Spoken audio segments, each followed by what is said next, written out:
So, hello everyone. On the fourth session and day 4 of Introduction to UNESCO Open Science Framework, I am Dr. Pragya Chaube. I'm India Coordinator to UNESCO Chair in Community-Based Research and Social Responsibility in Higher Education, and also co-founder of the Open Science Foundation Network. And I'm happy to be your host today. And I'm happy to be welcoming you all to this very important conversation and to unpack this very important pillar of open science. So this is the program schedule. I think a lot of you have already seen this and some of you are seeing this today. So on day 1, we had introduction to open science framework. On day 2, we discussed about open science infrastructure. Yesterday, we talked about open engagement of societal actors. And today we will be delving into open dialogue with other knowledge systems. And I will, for the people who are joining us for the very first time today, I will quickly jump into why we have chosen these particular topics. And for everyone who have already, joined us from day 1 till today, or people with returning participants, you already know that you need to attend at least 3 out of 5 sessions to receive the certificate. And yes, these sessions are being recorded and all the material would be made accessible to you after the workshop. So please do not worry so much about taking notes. This entire session we have designed in such a way that, we all can learn together. So please focus on that. Please try to interact as much as you can with us and with the speakers and among yourselves as well. So please keep the chats and Q&A active, and we try to make it as interactive as possible so we get the most of the entire session. And yes, moving on to UNESCO recommendation on open science. This is what we had done on day 1. We basically discussed what is open science, why this UNESCO recommendation had come about, and what are the different pillars of open science. You can read the recommendation from this particular URL, and it's available online. It's available in 6 different languages. And please go ahead, have a go through it. Please try to understand what is open science. Well, broadly, it is making scientific knowledge openly available to everybody, and not just the scientific knowledge, also the scientific processes. And for that, UNESCO recommendation has suggested that there are 4 different pillars, which are open scientific knowledge, open science infrastructures, open engagement of societal actors, and open dialogue with other knowledge systems. So you can see why we have these different topics for different days of the workshop series. So yesterday we had a very long discussion, conversation on open engagement of societal actors. Like science should not be restricted to just people within traditional academic settings.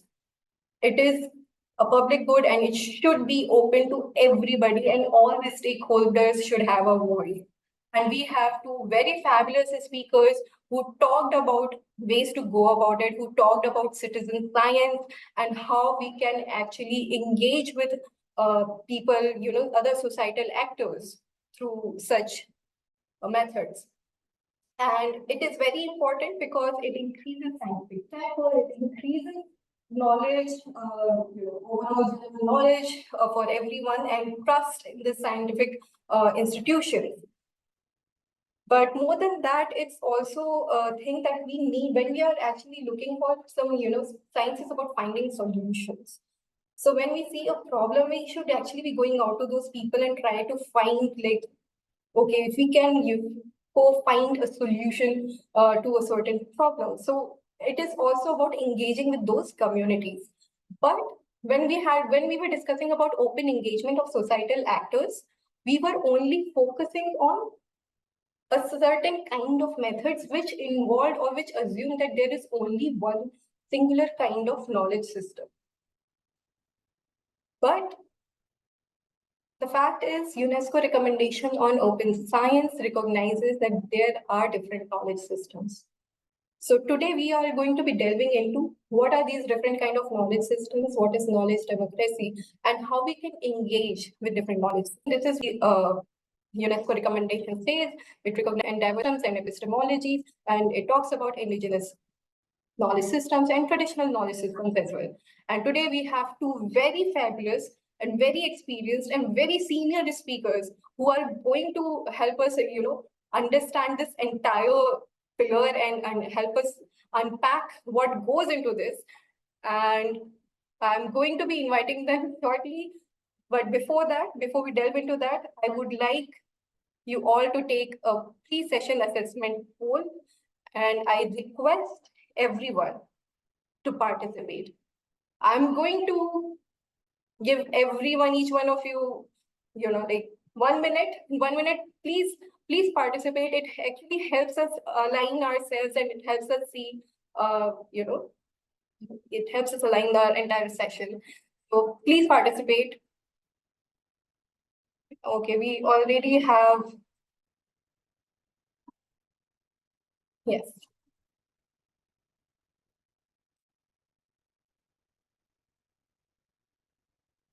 Okay, we already have a few people participating in the polls. Please, I request everyone to participate. I'm going to give everyone another 30 seconds. Please, we want at least 50% participation.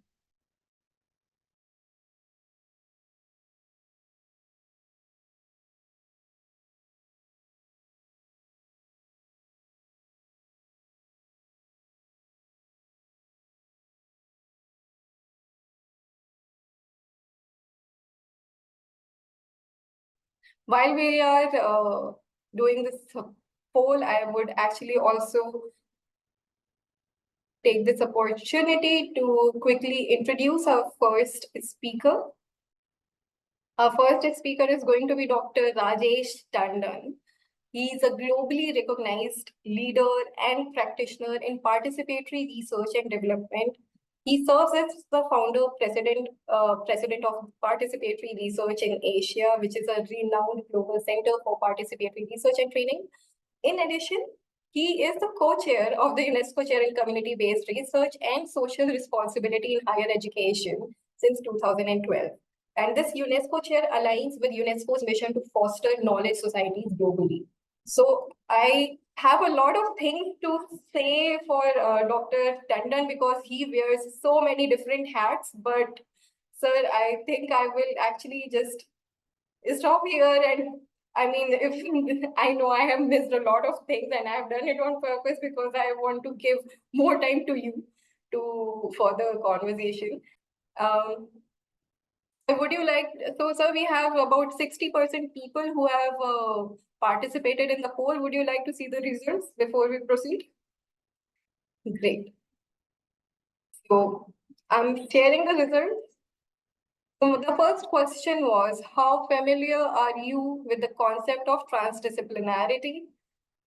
A majority of the people who voted, they said somewhat familiar, and there are 20% who said not familiar at all.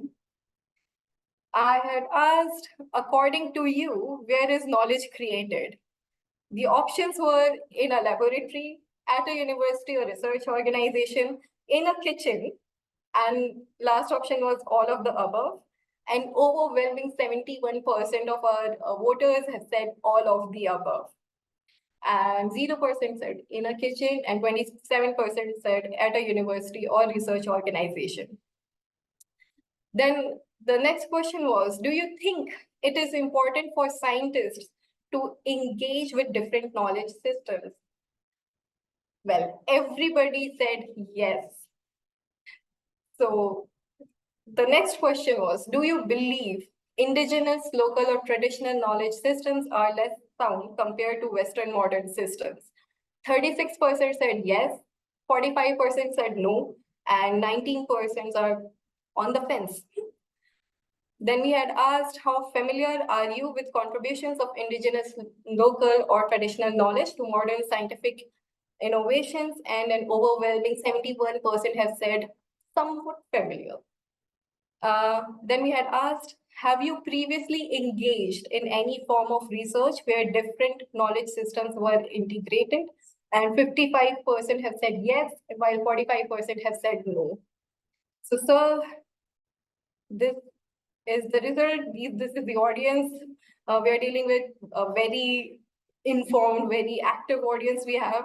So please, floor is yours, and let me. Start. Thank you all for joining these conversations on open science. Special thanks to my colleague, Dr. Pragya Chaube, as well as our partners at IISc DST, colleagues like Dr. Momita, and thank you all for joining the conversation today. It is indeed heartening to see the results, because foundational question in this section of open science is, does knowledge exist outside the academe? Does knowledge exist outside laboratories and research institutes? Can knowledge ever be created by those who have not gone to the university certification? And I'm intrigued and in fact somewhat pleased to see that several of you believe it is so. So let me share with you some of my perspectives on this dimension of UNESCO's open science. First of all, if you move the slide, please. It is important to remember, at least in this part of the world, that knowledge and sharing of knowledge and the forms that sharing took in what we today call universities actually began in this region and had students and scholars which came from many different parts of the world in Nalanda and Takshila. The Sanskrit word for university is very different from its English. We call it Vishwavidyalaya. Vishwa would imply global center of learning. Vidyalaya is center of learning, global center of learning. But universities tends to imply as if it is a singular. So when we understand the tradition of knowledge production and sharing from the sites of Nalanda and Takshila, we get a different lens on this. These were examples of sites of learning which were global, had scholars and students from around the world, and had access to linkages with society. Many local communities nominated their scholars and students to come here. The connection between the world of living and the world of knowledge was strong in these institutions. Some of them before BC, Nalanda was, Buddha was a student. Next slide, please. Now, in different areas of our history, in different systems of our societies, and in different eras, even before modern science and modern research emerged last, let's say, 600-700 years ago, these are examples of everyday life, be it with water or with food or with health or with various forms of craft, that people in communities were producing knowledge and using knowledge for living, for improving the standard of living. So experiential knowledge by doing everyday life. Knowledge was also produced in the interest of sharing with society. So knowledge has existed in communities, indigenous knowledge with indigenous communities, but all these knowledges were embedded in local cultures and local language. Language became a source of explaining the world, even if it was oral language without transcript. And language also was manifested in a number of cultural practices and rituals. And food production or water harvesting or health maintenance or innovative crafts were found in all societies and were products of innovation, products of new knowledge all the time. Next slide. Local everyday practices, which later on were harvested by modern systems of science. These are some of the simpler examples. In each history, in each culture, in each tradition, you will find a large number of such examples where different ways of working, different ways of living, different ways of producing knowledge were passed on from generation to generation in forms and languages, local, contextual, relevant, but subsequently in recent era, they began to be monopolized and commercialized. Knowledge in those societies in that era, and even in such communities today, knowledge remained open. It was meant for well-being of all. Knowledge was seen as a public good, not for private gain, for commercial use. It's only now in our articulation of knowledge economy and in the post WTO knowledge patenting that we are facing this challenge where if it is not patented, it is not knowledge. And if it is patented, it gives proprietary rights to the patent holder in such a way that the original producer of knowledge is marginalized, ignored, and not even benefits from it. Next slide, please. If we understand these different dimensions of knowledge, these different ways in which knowledge continues to be produced and used, then we heartily welcome UNESCO recommendations on open science, especially this part, which says open dialogue with other knowledge systems. And in with other knowledge systems, UNESCO recommendations specifically mention indigenous people, marginalized scholars, and local communities. Now, when UNESCO was developing these recommendations, a number of us in different regions of the world brought together conversations with this expert group that UNESCO had established to explore the meaning of open science beyond openness to modern science with modern scientists. And therefore, it is through that process of consultation, and I hope that report will also be shared with my colleagues, with you all in the chat box, how those dialogues and conversations around the world shaped UNESCO recommendations on open science, particularly the two sections on open engagement of societal actors and open dialogue with other knowledge systems.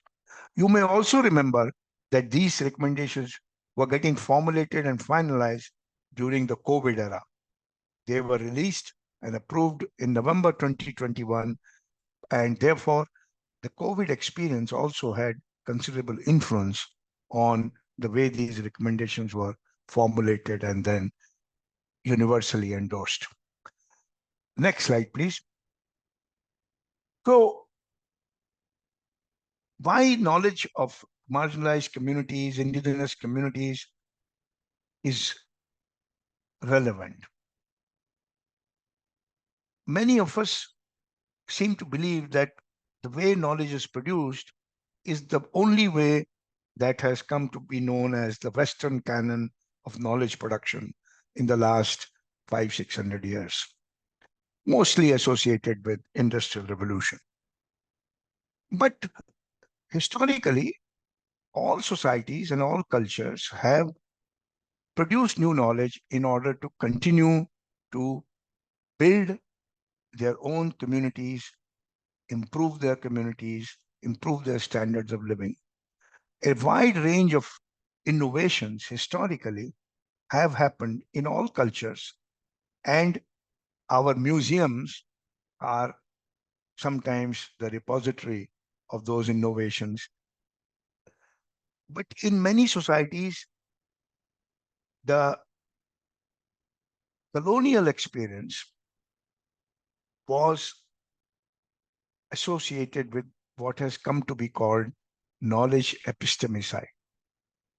Epistemicide, like pesticide kills pests, and epistemicide means killing knowledge systems, knowledge cultures.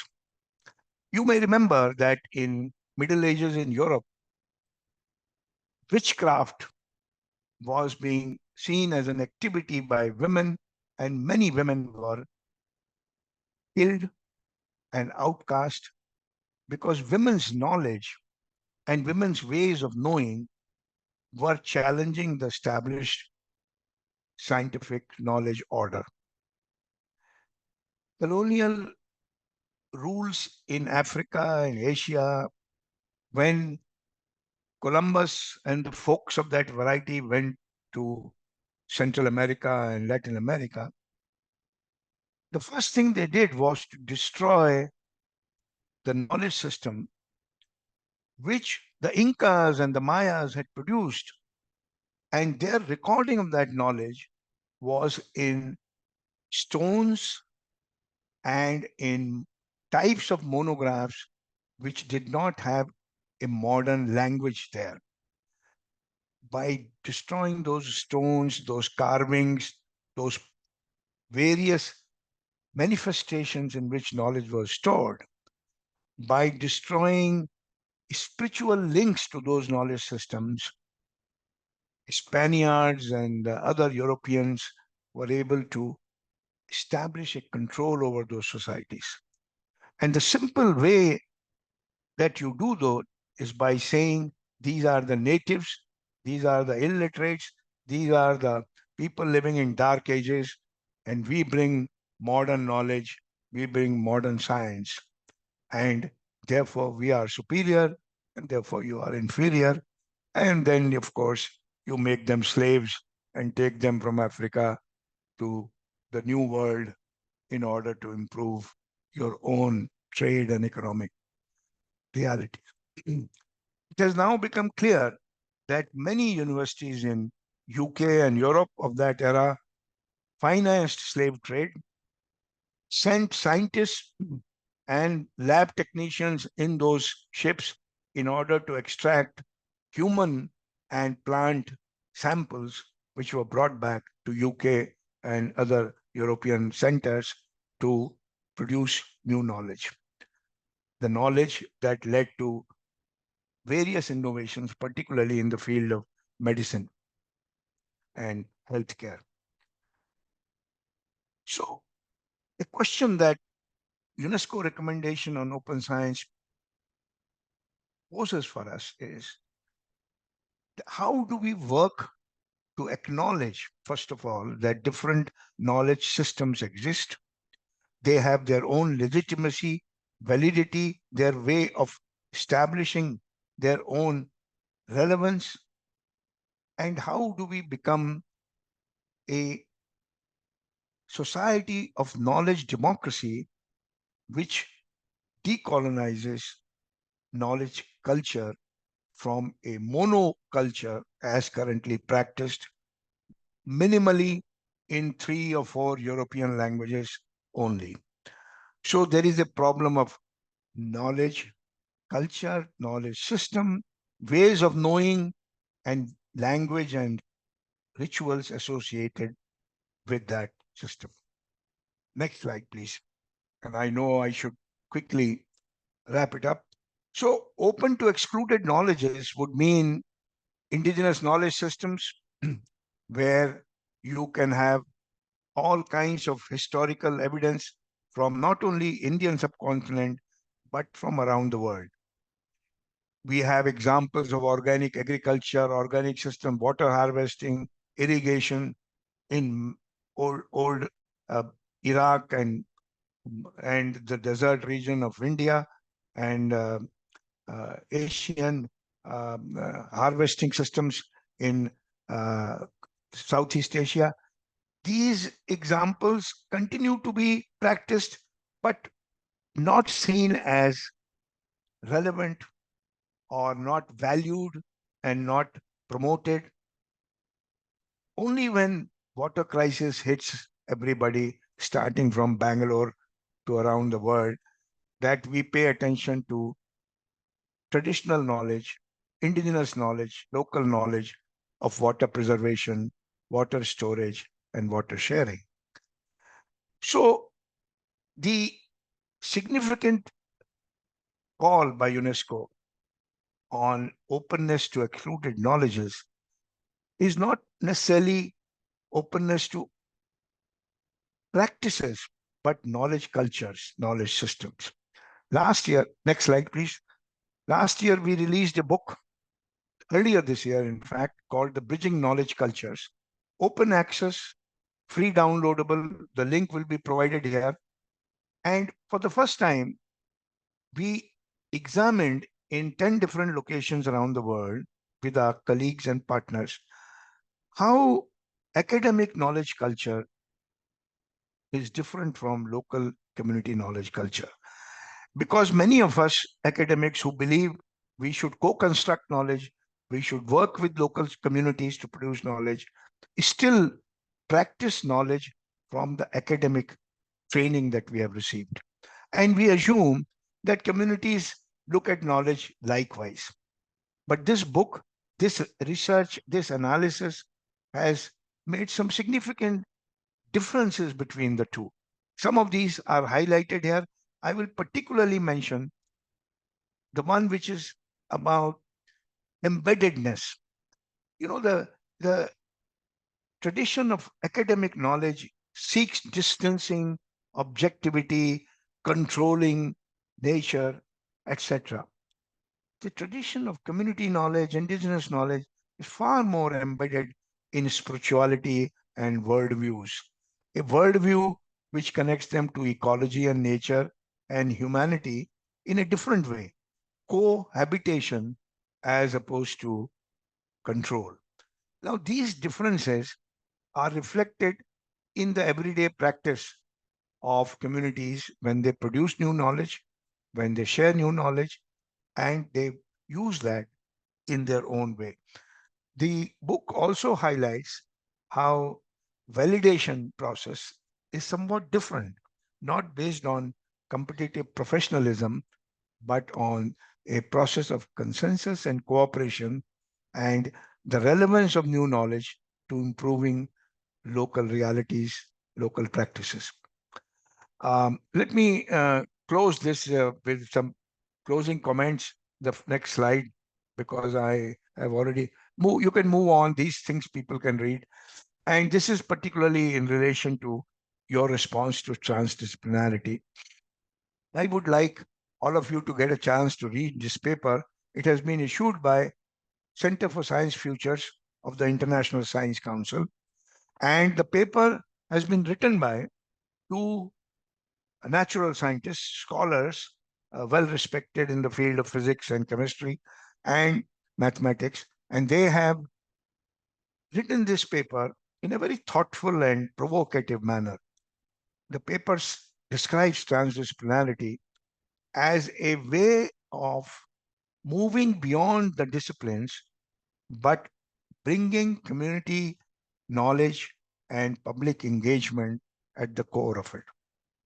So what they argue is that what UNESCO's open science recommendation means in terms of dialogue with different knowledge systems is the only way to become transdisciplinary. I want to stop here and thank you. You can see the references and all. We will have some time for discussion. I don't want to take any further time. Thank you very much, Pragya, and thank you, colleagues. Look forward to hearing my Professor Vijayalakshmi now. Thank you. Thank you so much, sir. That was a very good beginning to this entire session, because you have actually given us a very thorough overview, a very comprehensive look into what we are going to be unpacking with this particular, this particular pillar. Like, what do we mean by different knowledge systems and why it is critical that we engage with them. With that, I think I'll quickly move on to our second speaker, Dr. Vijayalakshmi Asthana. Dr. Vijayalakshmi Asthana has a doctorate in chemistry from Bhava Atomic Research Center, Mumbai.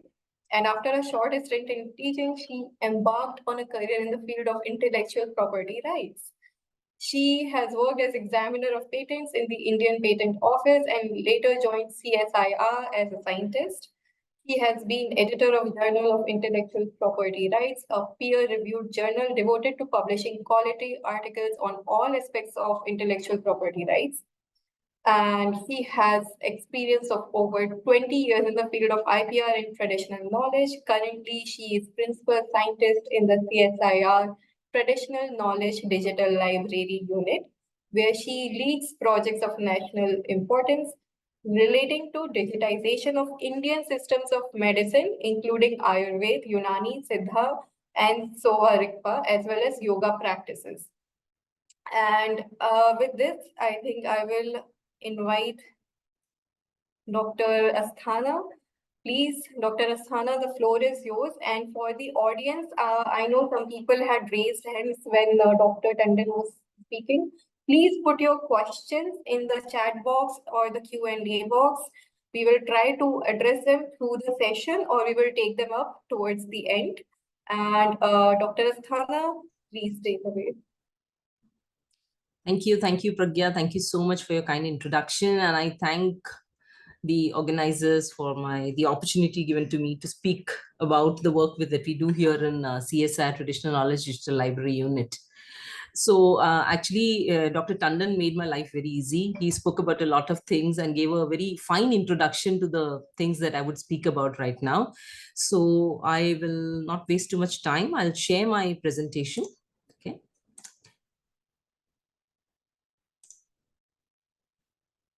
So, Pragya, can you just confirm that you're able to see the presentation? Yes, ma'am. Yeah, all right.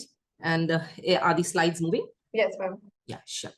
Okay, so a very good afternoon, morning, evening. I don't know, you're all from different places. So thank you so much for being here. I would like to speak something about traditional knowledge, indigenous knowledge systems, and from the context of what we call here as the traditional knowledge digital library, which already Pragya spoke about.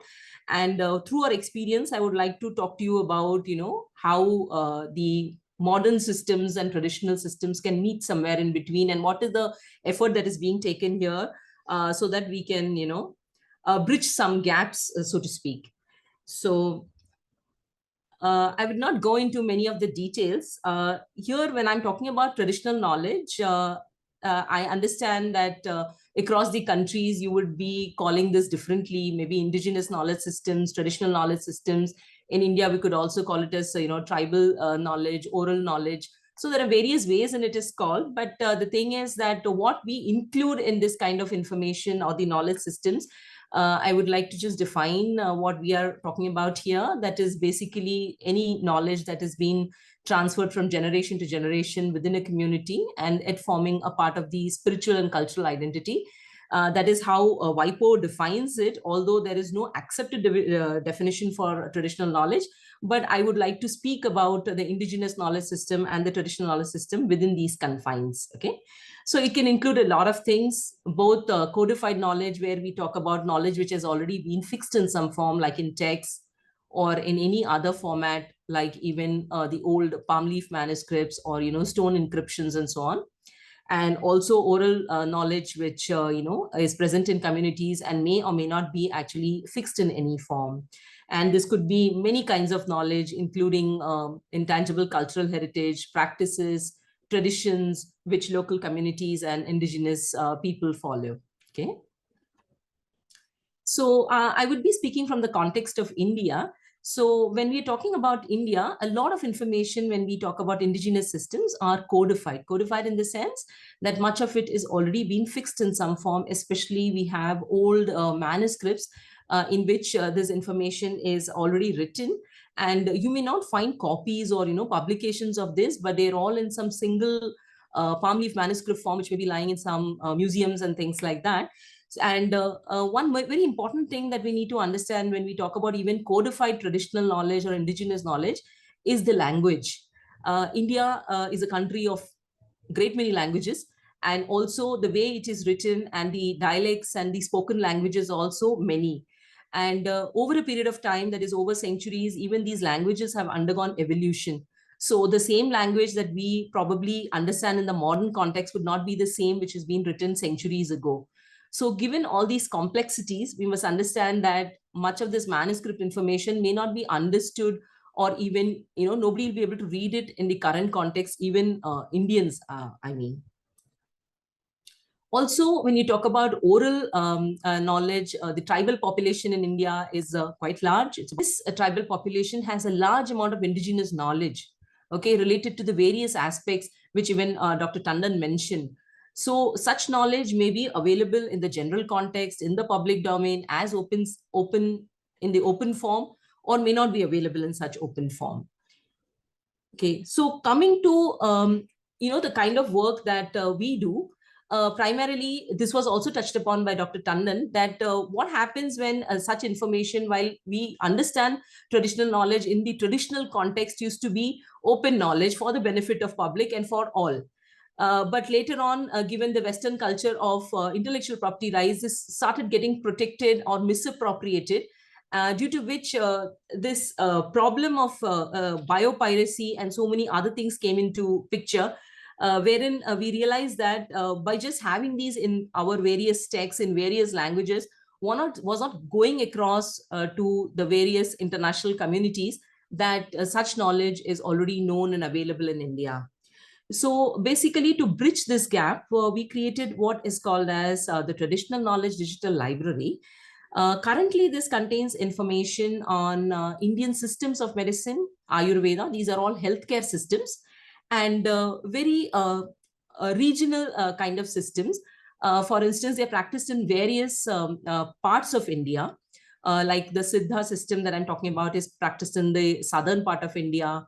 The Soarikpa system is practiced in the upper Himalayan region of India.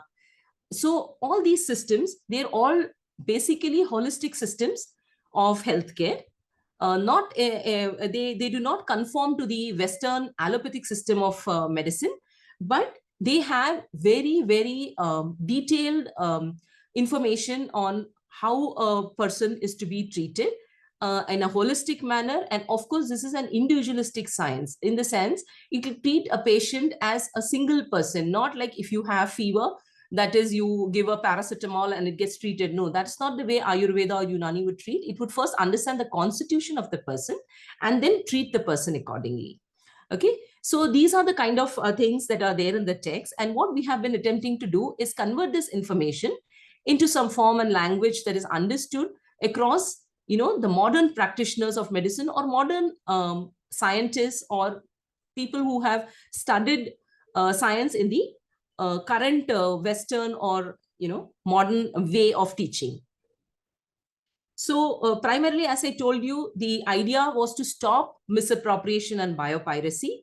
So given that so many of this information and knowledge that is present is getting patented, we wanted to stop that and tell people, no, this information is already available, it is already known. And so we created TKDL as a prior art database. So when we say prior art, this is basically information that is already known.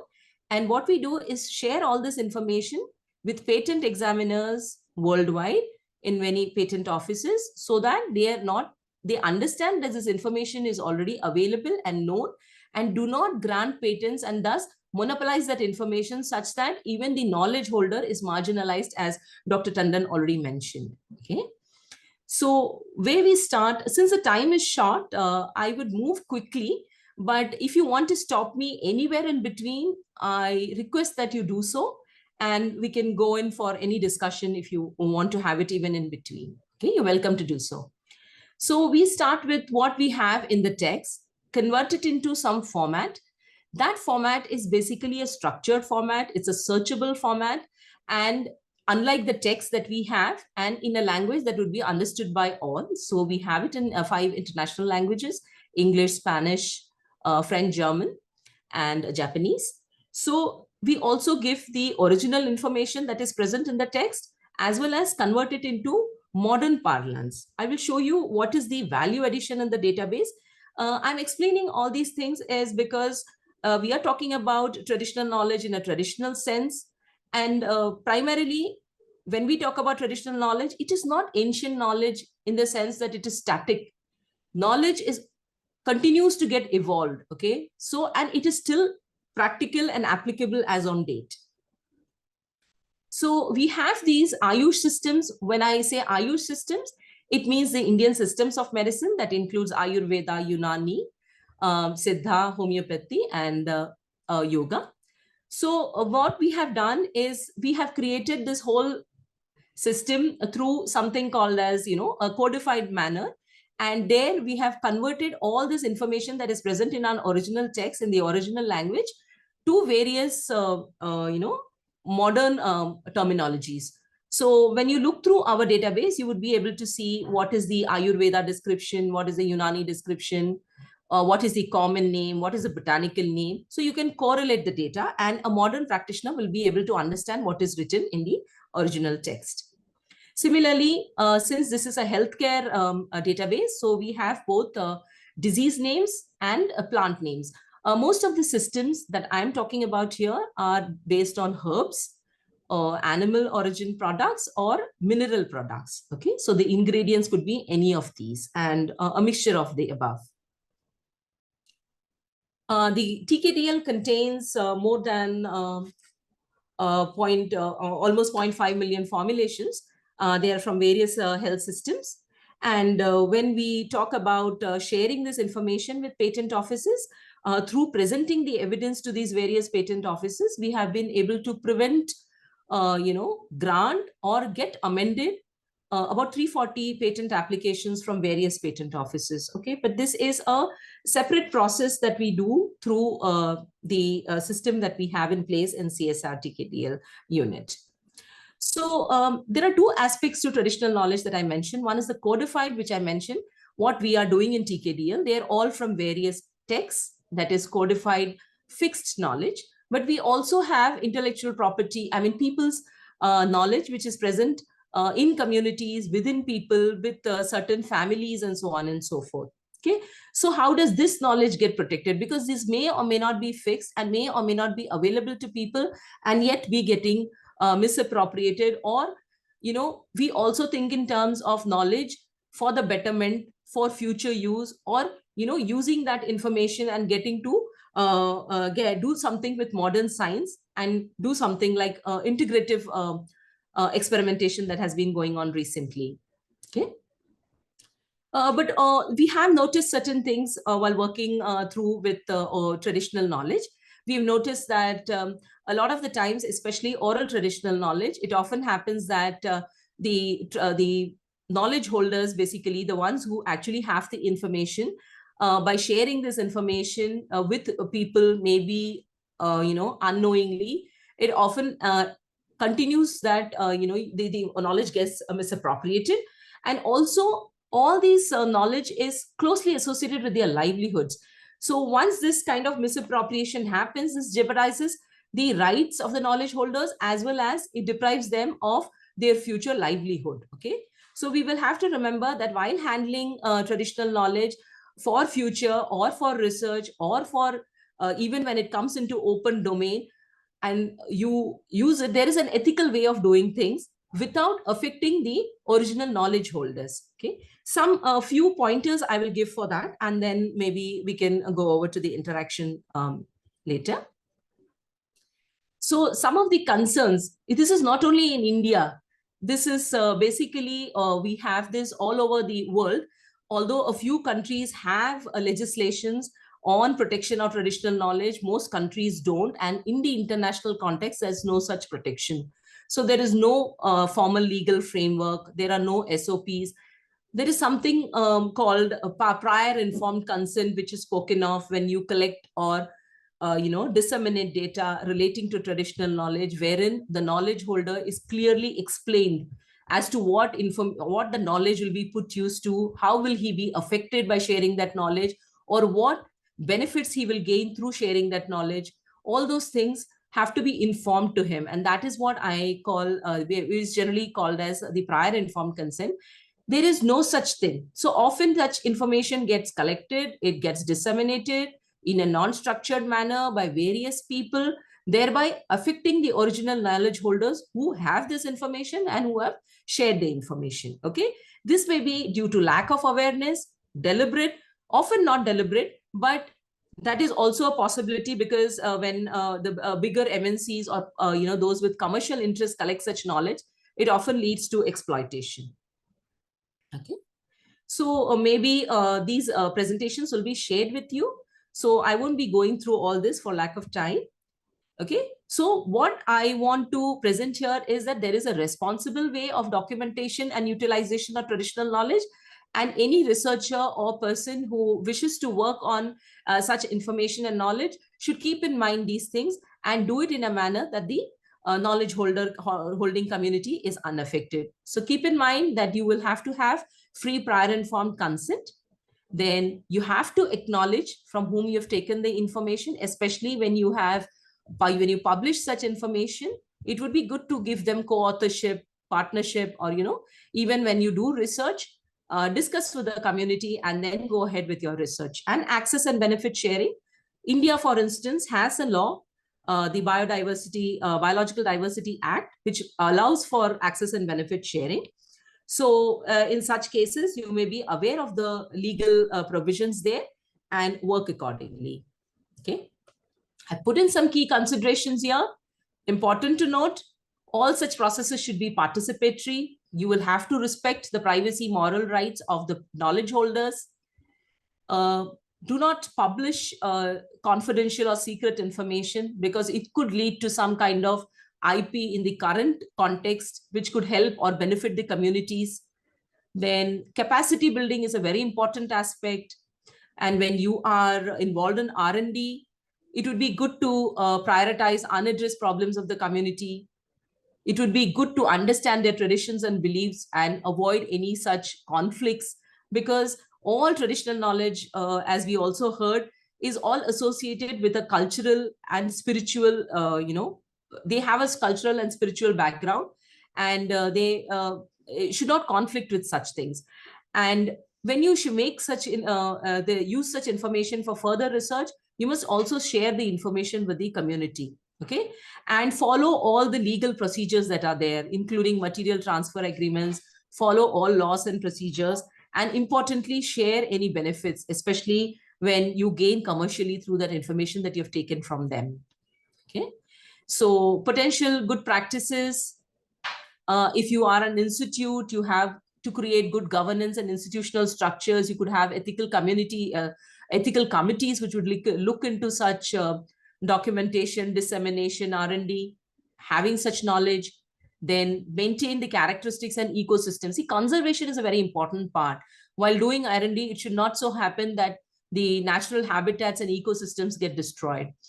And distribution of income, benefit sharing.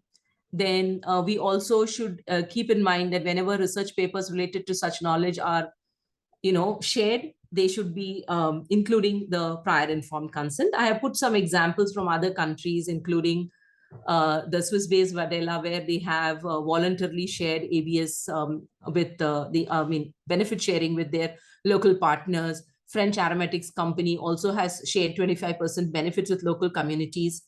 Okay. So in the modern context, when we speak about traditional knowledge, we all understand that it is a holistic, it is based on social relevance, based on experience, based on empirical practices. So it is not ancient in the sense, in the typical sense that we understand, because even if we talk about health, healthcare, All these have been time and again tested on people, and people have been treated for centuries. And in case where it has not worked, maybe people have gone on and evolved the things. And moreover, when plants which are no longer available, the practitioner, indigenous practitioner, has gone and applied his skills, gone on to different plants with same characteristics, and then use those plants or herbal or any other ingredient. So these are empirical. They're based on certain practices and they work. Okay. Such knowledge is still applicable when you talk about agriculture, health, arts and crafts. We still have communities practicing this. Okay. So some of the aspects which will connect the traditional knowledge and the modern, where we can apply it in the modern scientific context. One is documentation. Through documentation, you will be able to protect the spiritual and cultural identity, ensure the benefit sharing, and also use it for further R&D. Okay. So an integrative approach, we can take the good from both. Modern science has developed to a large extent. So things which could not be done those several centuries ago can be done today. So using these modern concepts and modern experimentation that is available today in an inclusive approach, we would be able to bridge gaps. We can co-opt the ancient wisdom and proceed with R&D, and also implement this traditional and indigenous knowledge that we have through education and policy. Okay, there are some applications. Several countries have addressed this, because we often find that there is a lack of trust between those between the indigenous communities. They do not come into the mainstream scientific community. They do not interact, or they do not trust because of certain things that have happened in the past. But through proper education and policy measures, these things can be bridged. Okay. So even if we speak about traditions and culture in the current context of SDGs, you look at the goal 2, where you're talking about having food security, traditional knowledge, especially the agriculture and so many things that have already been practiced in the past, could be very useful in this goal. Similarly, health, as I've already been speaking about. So we have a lot of knowledge which is present to maintain a healthy, community.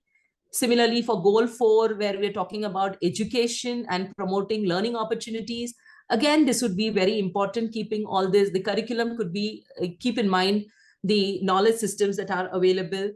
An example from India I would like to share with you. In fact, the Ministry of Education in India has now introduced the Indian knowledge systems in higher education. Okay. So every student can take up credits based on a knowledge, Indian knowledge systems. They are providing scholarships. They are providing research grants for working on knowledge systems, for their validation, for, in fact, applying the current scientific knowledge to them to see whether they are practicable or whether they are applicable today, on how we can work and use that knowledge for further research and so on and so forth. So we do have, and here one important thing is also that they have maintained the sanctity of language also. So, you can work with English, Sanskrit, and many other languages which are indigenous to India, and they are allowing students to take credits. This is more like an inculcation of, or the acceptance or recognition for the Indian knowledge systems that are already present here. Okay, so thanks a lot. Thanks a lot for listening. I'll stop sharing my presentation here. Pragya, you can take over from here. Yes, ma'am. Yes, thank you so much. That was a very engaging presentation, ma'am. And I mean, thank you so much. You gave a very good understanding of the entire Indian framework when it comes to traditional knowledge systems and what CSIR, TKDL library is doing. And thank you so much, Dr. Tandon. That was very interesting. So for the audience, if you would like to engage with our speakers, please, this is your time. We have time, just for 1 or 2 questions, because we are very close to the closing session. There is one question that is actually in the Q&A box that is quite interesting, and I think Dr. Tandon has already answered it, but it's interesting, so I will raise it again. It's by Ishita Puri. When looking at international research partnerships between global North and South, what steps can we take to establish an equitable distribution of power and outcomes for local participants, researchers? So, Dr. Asthana and Dr. Tandon, do you want to weigh in on this question, please? I've already given the answer. My answer was very straightforward. You see, when we do partnership in research between Global South, and typically the problem arises because people in the North have the money. So they come to Global South because the issues that they are interested in researching are the issues of the majority world, which is Global South. And they come to us for partnership when they have already framed the research question, they have done the literature review, and I will use a word, seduce. They seduce us to become data collectors. And we end up collecting data and giving it to them. They analyze because it is their framework. I think it is time, and many people are practicing it now, to say no. You want to collaborate? Let's start from why are we doing this research? The very purpose of research. And therefore, the framing of research question itself. Because the conceptual underpinning of research question will vary depending on the context you are in.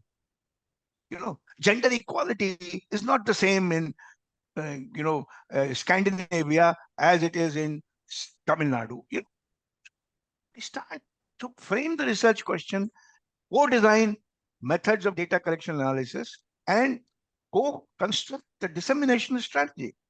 Why should the publication be only in English or French? Why can't it be Tamil and Malayali? And also in a form that the communities from where we collected data can access that knowledge? It should be built into the proposal. So don't come to us having framed the research question and all the question, and you say, now please help us get data from these women in Tamil Nadu. I would say we should say, thank you very much. Go find those women. We are not interested. Yes. Simple as that. Dr. Asthana, would you like to weigh in? I agree. I completely agree with Dr. Tandon. That's what I said. We'll have to, when you're proposing a research question, you'll have to involve the community. The whole thing has to be participatory, and you'll have to prioritize their problems. They are sharing something with you. So it is important that you address their things first before you go into your, the kind of problems that you have completely, decided, as he said, already framed the research question. So that's important. And of course, language is also very important. We are framing a guidance document in CSIR, and there one important aspect is we share the knowledge in the language that they understand with the community who have shared the knowledge. So even the research problem and the further research questions, everything have to be shared. Yeah. Thank you. No, I think these are very interesting points because even when both the presentations were happening, I could see that some people have raised these questions in the chat, like how do we actually engage with these communities? How do we work with them? Because Dr. Asthana, you had also mentioned that sometimes some of these people do not want to mainstream themselves. It's not only the problem that academics do not want to engage with them, sometimes even they do not want to engage with the academics. So how do we work together over there? So basically based on that, if you have like a few pointers that you can quickly summarize, Dr. Asthana and then Dr. Tandon, please. Yeah. So I'll just put a few points. Maybe Dr. Tandon can expand on that. I just have a couple of points. See, the trust issues have been there. They will continue to be there. And the reason is being the past experience. This misappropriation or even what I have been talking about, this has been happening rampantly. So the trust starts from there. They don't know what you're going to do with their information. They do not want to share because it always has happened in the many times in the past that people have taken information from them, gain something commercially, and then really have not done anything for the community. So their issue is, why should I share something when I'm going to gain nothing from it? So the primary thing is to build the trust. And if you as a researcher are going to them, keep all these things clear and an agreement, a proper agreement in place, which is legally enforceable. and through some kind of people who can mediate between the two communities, that would be a good thing. But finally, if the people are not willing to share, it is after all their knowledge. So I think it is their prerogative whether they wish to give it to someone else or not. Yeah, thank you. Dr. Tandon? First principle, go with humility. Respect what people know in the community. You can only demonstrate your respect when you find a way to understand their language, their context, their priorities. You may have a set of research questions or priorities, but you have to start where people are, not where you are. So, as Dr. Vijayalakshmi said, we go there with arrogance, we go there with frameworks, we go there with next conference in mind where we'll publish our research finding. So if they distrust us, what is the surprise? We are lucky they don't beat us and throw us out of the place. Because that is also happening. Communities around universities or research centers around the world, not just in India. Scholars go there every year, students go there to do same field research. Nobody comes back with findings. Nobody translates findings in local language. Nobody ever takes them inside the university. Huh? Students and professors are running around the university campus, and these people are surrounding the university campus. Nobody, they're never invited inside. Why can't they come inside, give a lecture? If you want mutuality, if you want collaboration, if you want participation, do it both ways. And it's not complicated. The problem is we are so full of ourselves that we know and they don't know. Those of us who went to academia, got certified, PhD in front of Dr. Tandon, he knows. Rest of them are stupid, including my grandparents. What is the point? Grandparents taught me how I behave. I am healthy because of my grandmother, my nani, illiterate, but very knowledgeable. Exactly. Thank you. So that was a very good point. I mean, this is one of my favorite examples to give as well, that we use fermentation process to make yogurt, and when the same process goes into colleges and institutions, then we call it biotechnology. But when our grandmothers call it, we just take it for granted. So that's a very interesting point. And I think there are two more questions. I think Dr. Asthana, they are meant for you. One is from Ashish Gosayan. He's asking, in terms of local solutions for healthcare, where does CSIR primarily focus upon in rural India for putting in place innovation ecosystems? I mean, I didn't get the question. Can you just repeat it? Yeah. Yes. So, is it related to, I mean, the CSR doing work on Yes. local health systems? Is that the Yes. question? Ashish, this is not clear. Can you please type in some elaboration on what you were meaning to ask? And the next question is from Victor Rocco. He's asking, is indigenous knowledge included in the International Labour Organization recommendations for using it correctly and not transgrading their rights? See, there is an UNDRIP. I don't know about ILO. I'll have to look at that. But there are several, what to say, agreements. But all these things, even in the WIPO, for instance, there has been a continuous discussion going on protection of indigenous knowledge. But as we have seen this north-south thing, it always happens that the persons who want to have the commercial benefit out of such knowledge normally prevent any of these things from getting protected. So in spite of 20 long decades of discussion and this, no fruitful or no useful result has come out of such discussions. So those things, I'm not sure about the ILO. Maybe I can look into it for Dr. Rocco. Yeah, I'll do that. So there's one comment from Priyonal Basu, have a lot to share from an exclusively tribal university case. Priyonal, very recently I had the opportunity to learn about KISS, and I have to admit that you guys are doing a fabulous work over there.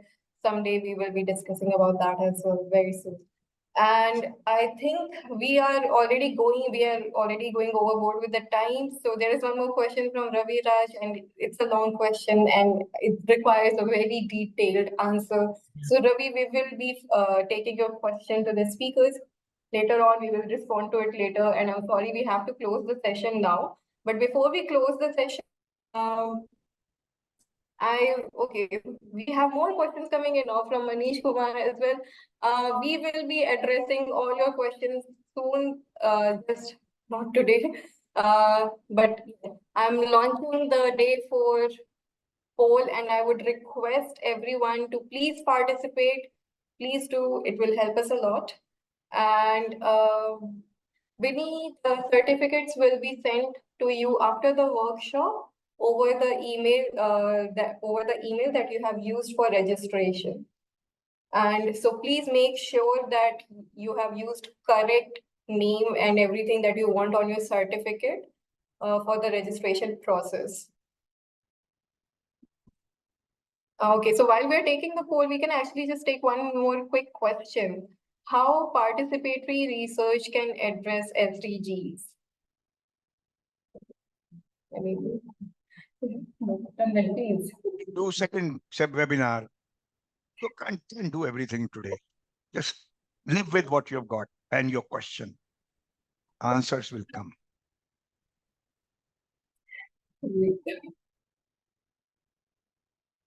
Great. Well, everyone, please participate in the post-session assessment. People are not voting, people are not participating in the polls. Please, we are waiting and we will soon close this session for today. And this was a very interesting session today, Dr. Asthana and Dr. Tandon. I mean, thank you so very much for coming in today and helping us unpack this particular open science pillar and there was so much to discuss, so many things to unpack over here. Like so many things that we had actually just touched upon the surface, as we can see from the questions and all the questions, participants are very okay. Yes, participants are actually kind of still very active. We are still receiving any questions and how are we supposed to give the attendance? Anonymous attendee, when you join the Zoom link, when you stay with us throughout the session, we receive information from Zoom directly. So yes, that's how we take your attendance. You do not need to do anything from your end. So I think I will end the poll now and I will share results.